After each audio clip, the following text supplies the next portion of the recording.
पाकिस्तान के लाहौर में एक मज़ार है, एक पीर बाबा हैं जिनकी बड़ी मान्यता है, जहां पर सैकड़ों लोग आते हैं, जहां पर बड़ी संख्या में लोग आते हैं। इसी मज़ार पर एक मस्जिद के इमाम भी आए हुए थे और उन इमाम साहब से मिलने के लिए बड़ी संख्या में लोगों की लाइन लगी हुई थी। सब आते हैं, मुसाफा करते हैं, मुसाफा मतलब कि हाथ मिलाते हैं और उन्हें सलाम कर रहे थे। ऐसे मुसाफा करते करते एक व्यक्ति से उनका आमना सामना होता है और जब आमना सामना हो रहा था तो उस व्यक्ति को देखते हैं तो उसकी बड़ी सी दाढ़ी होती है। नमाज पढ़ने से उसके माथे पे एक निशान भी पड़ा हुआ था। दोनों आपस में दुआ सलाम करते हैं और एक दूसरे से बातचीत करते हैं। बातचीत करते करते इमाम साहब कहते हैं कि तुम मुसलमान नहीं हो, तुम हिंदू हो। जैसे ही ये बात वो दूसरा व्यक्ति सुनता है तो एकदम से सक पका जाता है, परेशान सा हो जाता है। कहता है कैसी बात कर रहे हैं कि मैं तो पक्का सच्चा मुसलमान हूं, मैं 5 वक्त की नमाज पढ़ता हूं। कहते कि नहीं, तुम ना पक्के मुसलमान हो ना सच्चे मुसलमान हो, तुम हिंदू हो। और जैसे ही ये बात वो व्यक्ति सुनता है थोड़ा सा घबरा जाता है। तभी वो पहला व्यक्ति यानी कि इमाम साहब कहते हैं घबराने की जरूरत नहीं है, आओ मेरे साथ चलो। तभी मजार से कुछ ही दूरी पर 2-4 गलियों को छोड़कर एक घर पड़ता है। वो अपने घर में लेके जाते हैं, दरवाजा खुलवाते हैं। घर में कोई नहीं था, पूरा सुनसान था। और उसे खुलवाने के बाद उनसे कहते हैं कि मैंने जो तुम्हारे कान देखे हैं, कान तुम्हारे छिदे हुए हैं, इन्हीं कानों को देखकर मैंने अंदाजा लगाया कि तुम मुसलमान नहीं हो सकते। वो कहते हैं कि ये तो आपका अंदाजा सही है, कि ये बात सही है कि ये हिंदुओं में ही कान छिद पाते हैं, लेकिन मैं पहले हिंदू था, अब मैं मुसलमान हो गया हूँ, कन्वर्ट हो गया हूँ, इसलिए 5 वक्त की नमाज पढ़ता हूँ, इबादत करता हूँ और पूरी ईमानदारी से जो भी हमारा दीन कहता है उस दीन के नक्शे कदम पर चलता हूँ। तो वो कहते हैं कि तुम अभी भी मुसलमान नहीं हो, तुम अभी भी हिंदू हो, और तुम भी हिंदू हो और मैं भी हिंदू हूँ। जब ये बात कहता कि मैं भी हिंदू हूँ, जबकि वो एक मस्जिद के इमाम थे, हजारों लोग उनसे मिलते थे, बातचीत करते थे, तभी उन्हें लगता है कि यहाँ कुछ ना कुछ तो बात अलग है।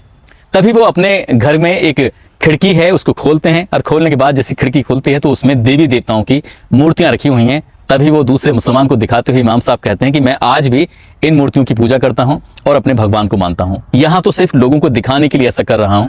इन लोगों ने मेरे अपने साथियों को, मेरे परिवार के लोगों को मार दिया था, इसलिए मैं यहाँ पर इस रूप में रह रहा हूँ। जब ये बात सुनते हैं तो कहीं ना कहीं उन्हें हैरानी होती है और परेशानी होती है, साथ ही खुशी भी होती है कि यहाँ पर भी हमारे जैसे और भी लोग हैं जो हमारे देश के लिए काम कर रहे हैं। दरअसल ये कोई आम व्यक्ति नहीं था, ये था भारत का एक जासूस, जो कि भारत का जासूस पाकिस्तान में जाकर कुछ जासूसी करने के लिए गया था, कुछ खबरें निकालने के लिए गया था। और उसके बाद न केवल उसने वहां पर ऐसे कारनामे किए, इसलिए इस व्यक्ति को आज भी भारत का जेम्स बॉन्ड के नाम से जाना जाता है, जिसके नाम से 1-2 नहीं, न जाने कितने किस्से कहानियां हैं, जिसको सुनाते सुनाते भी बहुत वक्त हो जाएगा।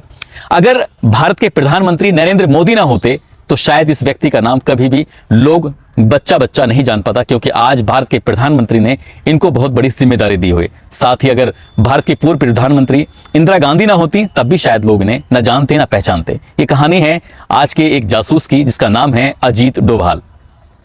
आदाब, नमस्कार, सत श्री अकाल। मैं उस्मान सैफी। आज की जो सच्ची घटना मैं आपको सुनाने जा रहा हूं, ये घटना नहीं बल्कि एक कहानी है, और कहानी भी बहुत ही खूबसूरत है, जिसको सुनने के बाद आपको भी लगेगा, आपके मन में भी आएगा कि मुझे भी ऐसा ही इंसान बनना चाहिए। दरअसल एक लड़का, जिसकी जो 20 जनवरी 1945 को उत्तराखंड का एक जिला है पौड़ी गढ़वाल, उस टाइम उत्तराखंड नहीं होता था, लेकिन आज वो उत्तराखंड का पौड़ी गढ़वाल है।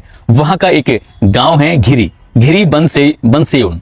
यहाँ पर एक बच्चा पैदा होता है और ये जिसके घर में पैदा होता है वो ऑलरेडी आर्मी का एक ऑफिसर होता है, मेजर होता है।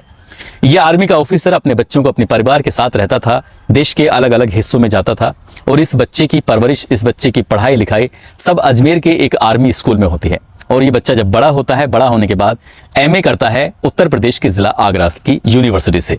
एमए करता है, तभी 1967 में यूपीएससी के एग्जाम देता है और पहली ही बार में ये लड़का यूपीएससी का एग्जाम क्लियर कर देता है। नाम अजीत डोभाल। जैसे ही ये यूपीएससी का एग्जाम क्लियर करता है, उसको मिलता है केरल का कैडर और आईपीएस चुन लिया जाता है, आईपीएस ऑफिसर। और जैसे ही आईपीएस ऑफिसर चुना जाता है, पहली पोस्टिंग होती है एएसपी के रूप में केरल के अंदर। और तभी केरल के अंदर एक बड़ा हादसा हो जाता है। 28 दिसंबर 1971 को थलसेरी, वहां पर एक जिला है, थलसेरी के इलाके में कुछ लोगों के बीच में, यानी कि हिंदुओं और मुसलमानों के बीच में दंगे हो जाते हैं। बड़े बड़े ऑफिसर इन दंगों को शांत करने की कोशिश कर रहे थे। बहुत ही ज्यादा तनाव फैला हुआ था, लोग आपस में लड़ रहे थे, भिड़ रहे थे। तभी इस नए ऑफिसर की, जिसका नाम अजीत डोभाल होता है, इसकी तैनाती हो जाती है और इनको वहां पर भेज दिया जाता है। बस ये व्यक्ति एक ऐसा होता है जिसके बारे में जो भी सुनता था वो उसका कायर हो जाया करता था। दरअसल हिंदू में गया तो हिंदू जैसी बातें, मुसलमान में गया तो मुसलमान जैसी बातें, जिसके पास जाता था उसको अपने वश में कर लिया करता था। यानी कि बातचीत करने का तरीका वो लोगों से निराला, एकदम अलग। जो काम बड़े बड़े ऑफिसर ना कर पाए वो एक नए आईपीएस ऑफिसर ने जिसकी अभी एएसपी के पद पर तैनाती थी। और गृह मंत्री के माध्यम से जब प्रधानमंत्री ने अपने गृह मंत्री से ये रिपोर्ट ली कि अब केरल की स्थिति कैसी है, वहां पर क्या है, सब ठीक ठाक है कि नहीं है, तभी पता चलता है कि सब कुछ ठीक है। एक नया आईपीएस ऑफिसर है जिसका नाम है अजीत डोभाल, जिसने स्थिति को एकदम से नियंत्रण में कर लिया है। तभी इंदिरा गांधी जी की भी इच्छा जगी कि मैं भी ऐसे ऑफिसर से मिलना चाहूंगी, और इस व्यक्ति को यानी कि इस ऑफिसर को केरल से हटाकर अब सीधा दिल्ली में ले आते हैं। तभी यहां पर एक और कारनामा हो रहा था जिसपे कई सालों से मेहनत चल रही थी, और वो मेहनत 7 सितंबर 1972 को पूरी हो जाती है। यानी कि भारत में पहला पोखरण का टेस्ट होता है, यानी कि परमाणु का टेस्ट हो रहा था और वो सफल हो जाते हैं। और जैसे ये परमाणु परीक्षण का ये सफल टेस्ट होता है, इंदिरा गांधी तो खुश हो ही जाती हैं, बल्कि आसपास के मुल्क जो होते हैं, जब पाकिस्तान हो, बांग्लादेश हो, कई सारे ऐसे मुल्क, ऐसे देश हों जिनको देखकर सुनकर फ्रांस, रूस, जर्मनी, सबकी इनकी हालत खराब हो जाती है, क्योंकि भारत ने बहुत कम समय में आज़ादी के बाद ये पहला परीक्षण किया था और उसमें सफल हो जाता है। उसके बाद ये कहीं ना कहीं ऐसा लग रहा था कि पाकिस्तान अब इसी राह पर चलने वाला है। और ये बात जब पाकिस्तान के अंदर पहुंचती है तो उन्हें लगता है कि पाकिस्तान भी अब बहुत जल्दी ही परमाणु का परीक्षण करेगा, और जैसा हमने किया है। तभी इंदिरा गांधी जी को याद आता है कि कुछ अलग किया जाए, और उन्होंने अलग करने के लिए आईबी और रो का गठन कर दिया। इंटेलिजेंस ब्यूरो और रो का जैसे ही गठन करती हैं, तब उन्हें याद आता है अजीत डोभाल का नाम। उनको बुलाती हैं, उनसे बातचीत करती हैं, कहती हैं कि मुझे कुछ ऐसे साथी चाहिए, कुछ ऐसे लोग चाहिए जो हिंदुस्तान से पाकिस्तान जा सकें जासूस बनकर, वहां की पल पल की खबरें ले सकें, वहां के बारे में एक एक चीज की जानकारी ले सकें। तभी अजीत डोभाल जाते हैं और कुछ दिनों अलग अलग इलाकों में रहते हैं, और अलग अलग इलाकों में रहने के बाद कभी रिक्शा चलाते हैं, तो कभी भिखारी बन जाते हैं, कभी मोची बन जाते हैं। इस तरह से रूप बदल बदल कर ये जानने की कोशिश कर रहे थे कि आखिरकार कहाँ पर परमाणु परीक्षण की तैयारी चल रही है, कहाँ पर नहीं चल रही है। तभी कुछ जानकारी मिलती है खुफिया तंत्रों से जो इंदिरा गांधी जी को, वो बताते हैं कि वहाँ के एक वैज्ञानिक हैं एक यू खान जो होते हैं, वो चाइना और फ्रांस के साथ मिलकर एक मीटिंग करते हैं, और मीटिंग करने के बाद वो एक परमाणु परीक्षण की बिल्कुल पूरी तैयारी में थे। उन्होंने अपने जो मंसूबे थे, अपनी जो तैयारी थी वो बताई। चाइना तो तैयार हो जाता है, लेकिन फ्रांस कहता है कि तुम शायद इसका हथियार बनाकर गलत रूप में इस्तेमाल करोगे, मैं तुम्हारे साथ नहीं दूंगा। और जब ये वाली बात आती है तब ये फ्रांस चला जाता है, लेकिन चाइना पीछे नहीं हटता, चाइना उनके साथ खड़ा रहता है पाकिस्तान के। और तभी जो वैज्ञानिक होता है जिसका नाम होता है एक यू खान, वो सीधा साउथ कोरिया पहुंच जाता है। और वहां जाने के बाद यहाँ जिम कोंग जो इसके फादर थे, उन दोनों, वो वहाँ के पूरी जिम्मेदारी थी, वहाँ के मालिक थे, राष्ट्रपति थे, उन्होंने उनसे बातचीत की और वहाँ की तैयारी करने लगे। कुल मिला के हिंदुस्तान में ये जानकारी मिल चुकी थी कि परमाणु परीक्षण पाकिस्तान हर हाल में करेगा। और तभी अजीत डोभाल जगह जगह जाते हैं, और उन्हें एक ऐसी जगह मिलती है जिसका नाम था पाकिस्तान की रावलपिंडी में कहोटा एक जगह होती है, जहाँ पर खान रिसर्च सेंटर बना हुआ था। खान रिसर्च सेंटर में वो बाहर उनके बैठ जाते हैं, और बाहर बैठने के बाद जो भी यहाँ पर वैज्ञानिक आता है जाता है, वो हर वैज्ञानिक पर नजर रख रहे थे, ये जानने की कोशिश कर रहे थे कि आखिरकार अंदर चल क्या रहा है। तभी उन्हें लगता है कि शायद यहां से कुछ हासिल नहीं हो पा रहा है, क्योंकि वो बहुत ज्यादा पढ़े लिखे थे, बुद्धिमान व्यक्ति, और उस बुद्धिमान व्यक्ति ने एक दिमाग लगाया कि यहां से अगर कोई रेडियम का कुछ जानकारी मिल जाए तो उसके लिए बहुत आसान हो जाएगा, ये पता चल जाएगा कि बाकी यहाँ की रिसर्च सेंटर में परमाणु परीक्षण की तैयारी चल रही है या नहीं चल रही है। तभी उन्हें याद आता है कि वो इंसान के शरीर के हिस्सों में रेडियम वगैरह चिपक जाता है, यदि इसकी खाल मिल जाए या बाल मिल जाए तो उससे जाहिर सी बात है, उससे भी हम परीक्षण करके पता कर सकते हैं कि यहाँ पर परमाणु का परीक्षण होगा या नहीं होगा। तभी वो एक ऐसे नाई की तलाश करते हैं जहां पर वैज्ञानिक अपने बाल कटाया करते थे। वहां से भिखारी होने के साथ साथ इस अजीत डोभाल नाम के इस व्यक्ति ने, इस जासूस ने, वहां के जो वैज्ञानिकों के बाल थे उन बालों को अपने कब्जे में लेकर अपने पास रख लिया, और अपने ही साथियों से वो हिंदुस्तान पहुंचा दिए। जब इनकी जांच पड़ताल हुई तो पता चला कि खान रिसर्च सेंटर के अंदर परमाणु परीक्षण की तैयारी चल रही है। तभी वो यहाँ हिंदुस्तान बातचीत करते हैं, लेकिन उन दोनों 1977 के आसपास का मार्जरा था, और यहाँ पर इमरजेंसी लग जाती है 1975 से 1977, और तभी इंदिरा गांधी जी को अपनी कुर्सी गंवानी पड़ती है। और उसके बाद 24 मार्च 1977 को प्रधानमंत्री बन जाते हैं मोरारजी देसाई, और तभी ये फोन करके बताते हैं कि सर यहाँ पर इस तरह से परमाणु परीक्षण का प्रयोग होने वाला है, और हमने अगर अभी से ही सतर्कता नहीं बरती तो पाकिस्तान कहीं ना कहीं ताकतवर हो जाएगा, और हो सकता है कि वो हम पर हमला भी कर दे। तो मोरारजी देसाई कहते हैं कि भाई मैं तो अहिंसावादी हूँ, गांधी जी को मानता हूँ, मैं इन सब बातों में विश्वास नहीं करता, और पाकिस्तान के अंदर की बात है, वो जो कर रहा है करने दो, हमने भी तो ऐसा ही किया था। कुछ इस तरह की बातें करने के बाद इन्होंने इस तरह की टाल मटोल करने वाली बात की, जबकि बड़ी मुश्किल से इस जासूस ने इतनी सारी जानकारी वहां की जुटाई और उस सेंटर को खत्म करने की एक योजना बनाई थी। जब यहां से कोई मदद नहीं मिलती है तो उसके बाद वो इजराइल की इंटेलिजेंस है मोसाद, उनसे संपर्क करते हैं और मोसाद से कहते हैं कि अगर इन्होंने परमाणु परीक्षण कर लिया, उसके ये पूरी तैयारी कर ली, इनके पास ये हथियार आ गए, तो शायद तुम्हारा भी ये नेस्ता नाबूद कर देंगे, तुम्हें खत्म कर देंगे। क्योंकि इनकी बाक शैली इतनी जबरदस्त थी कि मोसाद जो इंटेलिजेंस थे इजरायली, वो इनकी बातों में आ जाते हैं और कहते हैं कि हम इन पर हमला कर देंगे, लेकिन हमें फ्यूल भरने के लिए अपने हवाई जहाजों में अपने जो हमारे रॉकेट वगैरह हैं उनको हमें जगह चाहिए, और वो जगह मिलनी थी गुजरात के अंदर। एक बार फिर से फ़ोन किया जाता है, और फ़ोन करने के बाद वो कहते हैं कि सर आपको कुछ करने की ज़रूरत नहीं है, मैंने इजराइल के जो कुछ ये मोसाद इसके इंटेलिजेंस हैं इनको मैंने तैयार कर लिया है, और आप बस हमें जगह दे दीजिए गुजरात के अंदर, और फिर इनके इजराइल के लोग वहां पर हमला कर देंगे और उस खान रिसर्च सेंटर का नामो निशान हमेशा हमेशा के लिए मिटा देंगे। बस इतना कहना था कि मोरारजी देसाई ने कहा कि तुम कैसी बातें कर रहे हो,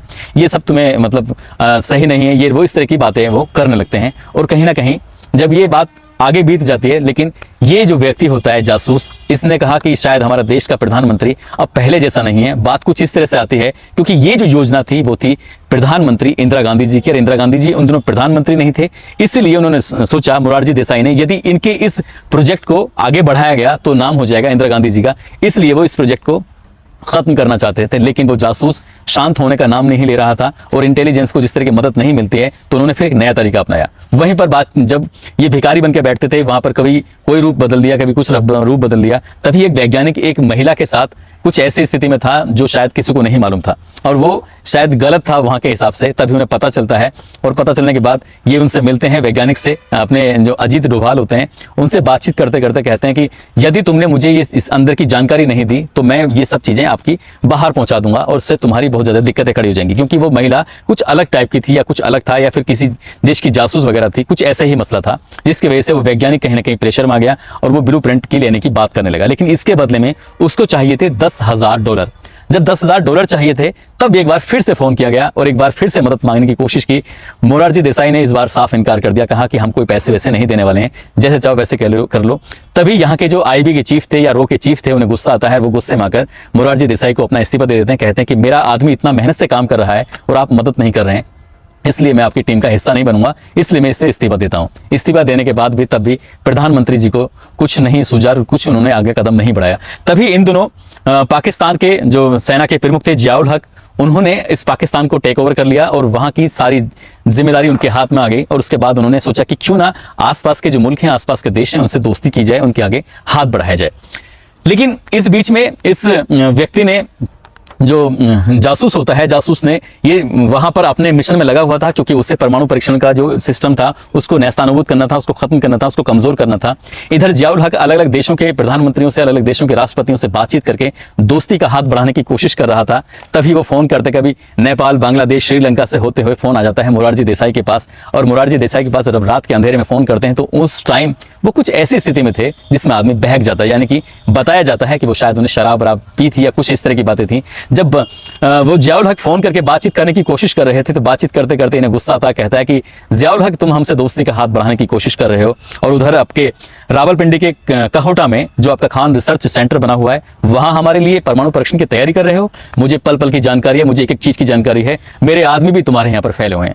वो बात जोश में आके बता जाते हैं। और उसके बाद जब जियाउल हक का इस बात का पता चलता है तो वो भारत के अंदर जो पाकिस्तान के अंदर जो भारत के जासूस थे उनको ढूंढा जाता है, और एक एक जासूस को इस तरह से नुकसान पहुंचाया जाता है, उसको मार दिया जाता है, कुछ लोगों को जेल के अंदर डाल दिया जाता है। लेकिन अजीत डोभाल किसी तरह से बच के निकल जाते हैं और उन्होंने अपने मंसूबों में अपने आगे बढ़ते चले गए, और कुल मिलाकर उस परीक्षण को 15 साल पीछे कर दिया था। क्योंकि उस जासूस ने, जो वहां के वैज्ञानिक थे, उनसे कुछ ऐसी जानकारियां ली थी जिस जानकारी के बाद पूरे देश में, पूरी दुनिया में फैल जाते हैं और पूरी दुनिया का वहां पर दबाव बढ़ जाता है, जिसकी वजह से ये नहीं कर पाते। लेकिन इसके बाद ये फिर हिंदुस्तान आते हैं। हिंदुस्तान आने के बाद इन्हें पता चलता है कि इससे पहले या इससे बाद में एक और मामला था जो बहुत ज्यादा हाईलाइट हुआ था, क्योंकि इनके किस्से इतने सारे हैं कि अगर सुनाए जाए तो बहुत सारी टाइम हो सारा लंबा वक्त निकल जाएगा। लेकिन एक किस्सा और भी मजेदार है।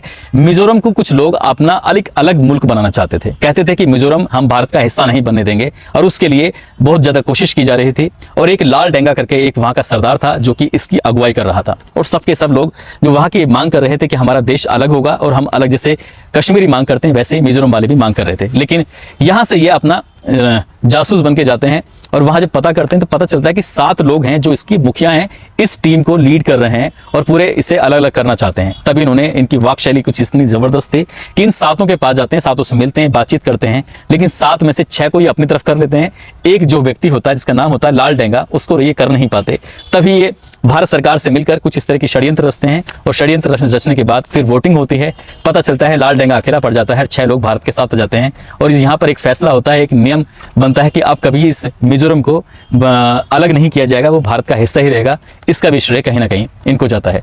इसी बीच में कश्मीर में कुछ ज़्यादा आतंकवाद फैल रहा था और ये पाकिस्तान के कुछ लोग इसमें मदद कर रहे थे, तब भी ये कहीं जाकर पाकिस्तान के आतंकवादी को न केवल खात्मा करते हैं बल्कि कश्मीर में जो आतंकवाद पनप रहा था उसको भी कम करने में पूरा दिमाग लगाते हैं और ये बात उसमें कामयाबी हो जाते हैं। उन्हें उनकी प्रयास से कई बड़े बड़े आतंकवादी मार गिराए गए थे। और ये जब आगे चलते चलते कुछ वक्त गुजरता है और ऐसा वक्त भी आता है कि जब ये रिटायरमेंट के बहुत ज़्यादा करीब होते हैं, तभी इनका एक सपना था, इनकी कोशिश थी कि जो दाऊद इब्राहिम है जो यहाँ से हिंदुस्तान से भागा हुआ है, इसको पकड़ना है, इसको गिरफ्तार करना है। तब तक ये रिटायर हो चुके थे, लेकिन इनकी टीम के जो कुछ लोग थे ये अपना, क्योंकि इनका नेटवर्क बहुत ज़बरदस्त रहा था और ज़बरदस्त होने की वजह से इन्होंने नेपाल में अपने ही कुछ साथियों से जो छोटा राजन के कुछ शार्प शूटर थे उनको गिरफ्तार करवाया, उनको पकड़वाया। 2 शार्प शूटर होते हैं, जिन छोटा राजन का और दाऊद इब्राहिम का 36 का आंकड़ा रहा है, क्योंकि 1990 के दशक में जब यहाँ ब्लास्ट होते हैं तब ये छोटा राजन और इनका आपस में, क्योंकि ये मुसलमानों की राजनीति करता था, कहीं ना कहीं उनको सपोर्ट करता था, छोटा राजन हिंदुओं की बात करता था और इसलिए इनमें आपस में झगड़ा होता था। तभी दाऊद इब्राहिम को पकड़ने के लिए अजीत डोभाल ने जो चाल चली उसमें 2 लोगों को पकड़ के काठमांडू के रास्ते से ये सीधा दिल्ली लाते हैं। दिल्ली के एक होटल में बैठकर इनकी प्लानिंग चल रही थी और कहते हैं कि मुंबई में जो बहुत सारे पुलिस वाले हैं वो आज भी कहीं ना कहीं दाऊद इब्राहिम की तनख्वाह पे पलते हैं, यानी कि तनख्वाह तो भारत सरकार से भी लेते हैं लेकिन कहीं ना कहीं दाऊद इब्राहिम से भी वो पैसे लेते हैं, उगाही करते हैं और इसलिए वो अंदर की इन्फॉर्मेशन यहाँ की वहाँ देते हैं, वहाँ की यहाँ लेते हैं और इसी तरह से उसका नेटवर्क जो मजबूत है वो नेटवर्क मजबूत बना हुआ है।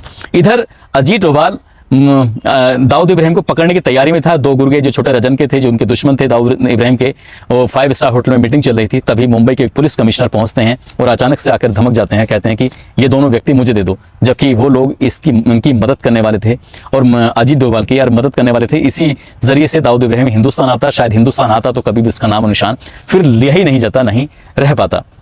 लेकिन मुंबई के पुलिस कमिश्नर ने उनके मंसूबे पर पानी फेर दिया और उनका ये सपना हमेशा सपना ही रह गया। लेकिन आज भी वो कोशिश कर रहे हैं और उन्हें इस बात का तब बड़ा फक्र होता है जब देश के प्रधानमंत्री चुने जाते हैं नरेंद्र मोदी, और नरेंद्र मोदी जी को इनके बारे में पता चला कि भारत के जासूस कुछ इस तरह से रहे हैं, तो उन्होंने एक अपने यहाँ पर एक टीम बनाई और टीम यानी कि राष्ट्रीय सुरक्षा सलाहकार बनाए गए। हालांकि इनसे पहले भी ये 4 थे, ये 5वें राष्ट्रीय सुरक्षा सलाहकार होते हैं और 30 मई 2014 को चुने गए, जिनको कैबिनेट का दर्जा भी प्राप्त है और इनकी हाई सिक्योरिटी रखी गई क्योंकि इन्होंने अपने देश की सुरक्षा के लिए, देश की हिफाजत के लिए बड़े बड़े काम किए हैं। आज भी ये राष्ट्रीय सुरक्षा सलाहकार के रूप में काम कर रहे हैं और आज भी ये कहा जाता है कि प्रधानमंत्री के बाद सबसे मजबूत अगर कोई व्यक्ति है तो वो अजीत डोभाल है, जो लगभग 7.5 साल तक पाकिस्तान में एक मुसलमान बनकर रहे थे। वहाँ की बातें, वहाँ की चीज़ें लाकर हिंदुस्तान को दे देते थे और हिंदुस्तान को मजबूत करने में अपना काम कर रहे थे। जब इनकी किस्से, इनकी कहानियां जब लोग सुनते हैं, आज के युवा सुनते हैं, तो कितने ही युवा ऐसे हैं जो अजीत डोभाल की तरह बनना चाहते हैं, उनकी तरह जासूस बनना चाहते हैं, उनकी तरह IPS ऑफिसर बनना चाहते हैं और देश के लिए कुछ कर गुजरना चाहते हैं। दोस्तों, आज की कहानी, आज की ये घटना को सुनाने का उद्देश्य किसी को परेशान करना नहीं है, किसी का दिल दुखाना नहीं है, बल्कि आपको जागरूक करना है, आपको सचेत करना है। आप ईमानदारी से पढ़ाई करें, UPSC क्लियर करें, IPS ऑफिसर बने और देश के लिए बढ़िया से काम करें और देश को आगे बढ़ाने में मदद करें। साथ ही जाते जाते कुछ लोगों के जन्मदिन है, जिसमें रामदास हैं बिहार से, अख्तर खान है राजस्थान से, तनवीर अंसारी हैं। इन लोगों को जन्मदिन की बहुत सारी शुभकामनाएं, बहुत बहुत मुबारकबाद। साथ ही कुछ लोगों ने नाम लेने की अपील की थी। छत्तीसगढ़ से कन्हैया दास हैं, कुणाल कुमार हैं, रीवा से सोहन कुशवाहा हैं, रांची से शुभम सिंह हैं, राजीव कुमार दिल्ली से हैं, जय कृष्णा निराला प्रयागराज से हैं, काशिफ खान अलीगढ़ से हैं, अरशद सैफी अमरोहा से, अमरजीत भारद्वाज बलिया से, जीनत खान बंगाल से हैं, करण और मयंक राजस्थान से, आबाद खान अमरोहा से, रीमा, प्रदीप कुमार, गुलफाम नरगिश शकुंतला उत्तराखंड से, प्रेम शर्मा उत्तराखंड से, अकबर अली, राजू अंसारी झारखंड से, वशीम अंसारी, विजय पांडे रीवा से हैं, पूजा सिंह एटा से हैं, सुहेल कुरैशी दिल्ली से हैं, आमिर खान भरतपुर से, आनंद कुमार हिमाचल से, रिंकू रंजीत और रिजा खान जबलपुर से हैं। आप लोगों ने नाम लेने की अपील की थी। आप सब लोग अपना ख्याल रखें, सुरक्षित रहें। जय हिंद, जय भारत।